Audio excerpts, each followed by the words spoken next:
हाँ ऐसे ही देखते रहो, मैं दिखूंगी। हाँ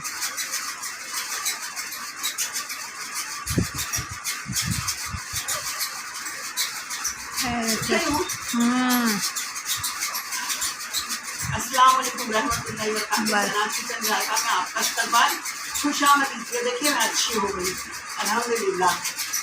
मेरे लिए दुआ करें ना आप लोगों ने, इसीलिए मैं अच्छी हो गई। देखिए मैं अपना वर्कआउट कर रही हूँ, अभी जिम में नहीं जा रही हूँ, लेकिन घर में कर रहे हैं।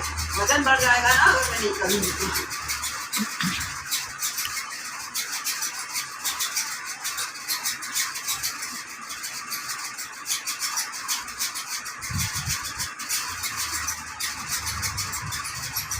इससे आपकी ना पेट की चर्बी कम होगी और ये शोल्डर है ना ये कम होगी और हेल्थी होगी।